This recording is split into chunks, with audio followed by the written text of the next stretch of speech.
On behalf of President Costin, Chancellor Falwell, and Ian McCall, our athletic director, we're very thankful to represent Liberty and be a part of Conference USA and going into obviously our second season here.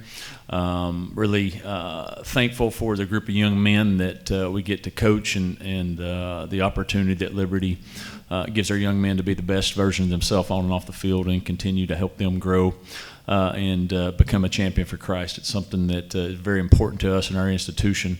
And we're very thankful we get to do that. This team that we have this year has a great opportunity to continue to build their legacy and what they want to be about. We have 40 new players that have joined our football program this offseason, whether that was in January or this summer. So we spent a lot of time this summer getting to know each other and implementing the values and standards that we're about. We got a great nucleus returning that has been a part of some big games and won a lot of games. But we're 0-1 in 2024, and that's our mindset. We're 0-1, and we have a lot to earn. We have a lot to go out and attack and grow with the group of young men that we have, led by the two Qs here that are great leaders for us. They're great players. But we've got a lot that we need to continue to build in our program as we're trying to obviously be a champion every year, but also we have huge goals of being the best version of ourselves and being the best Liberty that we can be. And we're excited about this conference and the teams that are here, and we know how challenging it is to be a part of it, and then we're excited to play a small part in the success of Conference USA. All right, we'll open to questions, starting on the left in the front. Coach Steve Richardson from Football Writers Association. Can you just talk about, there was, I think, skepticism maybe from some programs that a program like Liberty could get into the upper. And so does this reinforce, how does that make you feel moving into the future? Yeah, well, okay, yeah, we can. Or there is a path to get there, and it's just not some folly. Yeah, well, I think any time that you're a relatively newbie to FBS, and then you're relatively new in your conference, and and our conference went through a lot of different expansion and different things of that nature. There's a respect factor, right? And you play who's on your schedule, and you can go out and handle those things. And what that I do hope that it shows, if you go out and play well each and every year, or each and every week. And you have an opportunity to play at the highest level and compete in the highest level, and that's what our team did earn and our program earned. But I think it took a lot of challenging things because we had to earn some respect nationally, and I think the way that happened is not only for us, but I think also from our conference and the wins they had out of conference and the people they beat, and what we were able to do on a national stage. I think helped our team and our conference specifically be able to get to that in year 6, which is big. And now that it's happened, now that you can do that from our league, and hopefully it won't be the last time for us, and it won't be the last time for this conference. A follow-up to that is that the expansion of the playoff. Mm-hmm. Does that follow that you think you have a shot to make the playoff now because of what happened? Yeah, I think any team now that it's our level, they all believe if they go and have a tremendous year, they got an opportunity to be that representative, and obviously I know our team believes if they can handle their business, that's out there, but not something that we're going to talk a lot about because we know that's not necessarily in our control, right? But knowing that you have an opportunity to play for a national championship, that's why these guys love that new video game, right? They get to go play it, and so they want that opportunity to play it against the best, and all of us now have that opportunity, which is good. All right, we'll jump to Will Stafford on Zoom. Hey guys, Will Stafford from WSET. Questions for actually Quinton Reese. Quinton, I know in the last year we talked, you and Austin Henderson started the Reap the Harvest Foundation. I was wondering if you guys did anything in the offseason related to the foundation, or if you guys have any plans for anything that you might have going on for this year in the foundation, and maybe just an opportunity to kind of talk about what you guys and the foundation are about. Oh yes, we had a camp a couple months ago that kind of allowed for us to incorporate the love we have for Jesus Christ, our Lord and Savior, and the love we have for the community as well too.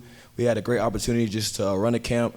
We had free live events as well, and just had all the kids come out for just drills and just being able to learn from us players one-on-one. It's allowed us to get back to the community, and we plan on continuing to do stuff like that in the future, whether it's at Liberty or at surrounding states where I'm from, which is Georgia, or where from Austin's from, which is in Tennessee. It's just a great opportunity to give back to the community. All right, we'll jump to Ken in the front. Coach Ken Capps from Football Writers. Going back to the respect factor, what's it going to take for Caden Salter to get the respect he deserves? Well, he's obviously a tremendous player, and we believe not only best quarterback in G5. I think he's one of the best in the country, and I think for him to continue to gain that national respect, he's got to continue to play at a high level. And he's had a tremendous offseason and has taken another step from a development standpoint, which he needed. He's still learning, what's crazy. He's still learning how to play the quarterback position at a high level from a understanding of offenses and different things. He was in a new offense last year, and it took him a little while to figure it out. But once he got that, you saw what he's capable of, and he'll continue to play well, continue to do what he does, and put his teammates in position to be successful. I believe wholeheartedly that more people will recognize how good he really is, and he's got an opportunity to obviously do some special things here at Liberty, but as he continues to move forward in his career after this. Coach TP Hammock with AHS FHS. You guys won the Conference USA. You went 13-1 last year. Talk about what it takes for coaches to be able to maintain that success, maintain that winning, so you don't have a fallback. Well, I don't like the word maintain because I think you feel like if you're trying to maintain something, you think it's just naturally going to work. I think the challenge as a coach is anytime you have success, and whether that's expected success or unexpected success, the people that are returning that played a lot, they naturally think, well, hey, we did this once, we'll just do it again if we keep doing the same things. And I think it's a challenge as a coach is you really have to dig into why you won and how you did it. And it's not necessarily about, obviously, you outperformed a team here or there, but just what helps you be a champion. As I mentioned earlier, when you have 40 new guys, there's a lot of different things that you have to do to implement those guys into your standards and values of your program. We're obviously thankful for the season we had, but as I shared with these young men and our team, that was last year's team. This team's not earned one thing. And everything that we're getting right now is all based off of what happened last year. And if we have that mindset, then we'll get beat in this league really quick because there's a lot of good teams. And also when you're predicted to win the league, and then guess what? Everybody's coming after number one.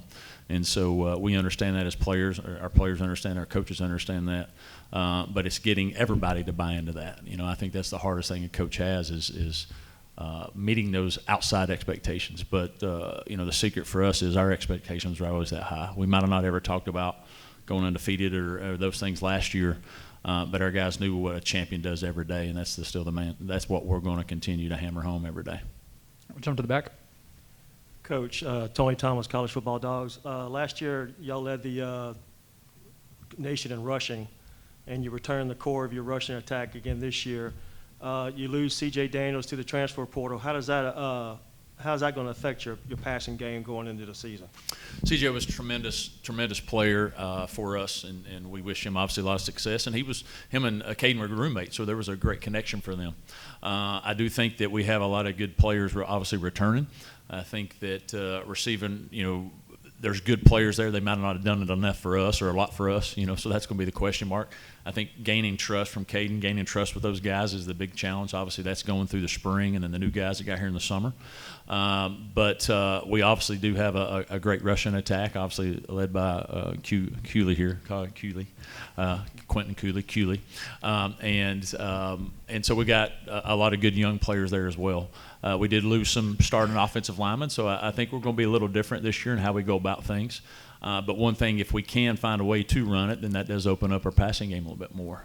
But we have complete faith in the who we have in our up front, our backfield, and then the new guys there at receiver. We do have some returning guys that did well, but we need some other guys to really step up if we're going to be able to have what we hope the type of offense we're capable of having. Mm-hmm. No other questions in the room. We'll jump to Light on Sports on Zoom. This question is for Quinton Cooley. So there's only 2 teams in the entire nation that had a QB and RB rated 90 or higher for a duo and you and Caden are one of those teams, and that's for Liberty. So what are your thoughts on being rated 90 overall, and how have you been seeing those clips of those trick plays that they've been using with you and Quinton? I mean, not Quinton, you and Caden. I honestly think it's a blessing. Honestly, I've been happy with it. I seen it play with a lot of people playing with me, and I feel like it's giving me a lot of recognition from from around the world, different people. I haven't been seeing the trick plays, but I have been getting tagged in a lot of runs and stuff. I know me and Caden Salter, we always joke about the speed on the game.